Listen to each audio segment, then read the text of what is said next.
আমার স্বামীকে কেড়ে নিল আমার আপন ছোট বোন।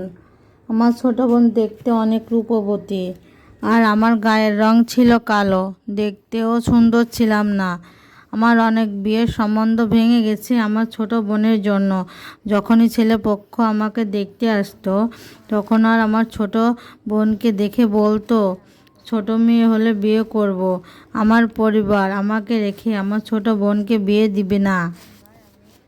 এইবারের ছেলেটা আমার বাবার অনেক পছন্দের ছিল। তাদের অনেক রিকোয়েস্ট করে বিয়ের জন্য রাজি করায়। আমার বয়স ছিল 22 বছর, আর আমার স্বামীর বয়স ছিল 26 বছর। আমার স্বামীর একটা কসমেটিকের দোকান আছে। বিয়ের প্রথম আমার স্বামী আমাকে মোটেও পছন্দ করতো না। বিয়ের এই 1 বছরের মধ্যে আমার স্বামীকে নিয়ে যেখানেই গেছি, সে মুখ ভার করে রাখতো। আমাকে দেখলেই কেমন জানি করতো। একদিন আমাকে ডেকে নিয়ে বলল, আমি তোমাকে ফর্সা হওয়ার সব রকম ক্রিম এনে দিব। ক্রিম মেখে ফর্সা হও, তা না হলে আমার মান সম্মান থাকছে না। যেখানেই বেড়াতে যাই তোমার কালো চেহারার জন্য সবাই আমাকে খোঁটা দেয়। অনেকটা কষ্ট নিয়ে বললাম, তাহলে বিয়ের সময় না করে দিলে না কেন? তখন বলল, মা বাবার জোরেই বিয়েটা করেছি। শুধু একসাথে থাকা হয়, আমাদের মধ্যে কোনো ভালোবাসা নাই।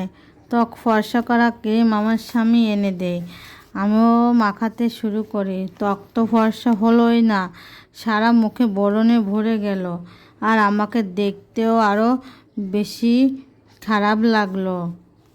আমার স্বামীকে ডাক্তারের কাছে নিয়ে যেতে বললাম, নিয়ে তো গেলই না, আর বলল, তোর পিছনে আর কোনো টাকা খরচ করব না, খাওয়াচ্ছি পড়াচ্ছি এই অনেক। এইদিকে আমার ছোট বোন প্রায় ওই কসমেটিকের দোকানে যেত, মানে আমার স্বামীর দোকানে যেত, আর আমার স্বামী বাসায় এসে বলতো। আমার ছোট বোনের আসাটা অনেক ঘন ঘন ছিল। আমার বোন ও আমার স্বামী বাইরে প্রায় ঘুরতে যেত। এই কথাটা শুনে আমার অনেক খারাপ লাগলো। ব্যাপারটাও আমার কাছে খারাপ লাগছে।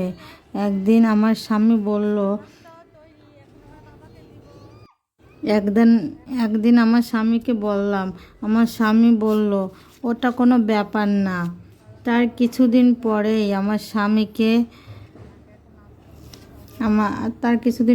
আমার স্বামী আমাকে ডিভোর্স দিল। পরে শুনি আমার স্বামী 4 মাস আগে আমার বোনকে বিয়ে করেছে। স্বামী আর বোন মিলেই বিয়েটা করেছে। ব্যবহারটা আমার খুব খারাপ লাগলো। তার সাথে অনেক যোগাযোগ করার চেষ্টা করেছি, কল দিয়েছি, কিন্তু ফোনটা রিসিভ করি নাই। আজকের এই স্টোরিটা এক আপুর থেকে নেওয়া। এই স্টোরিটা আপুর জীবনে বাস্তব ঘটনা।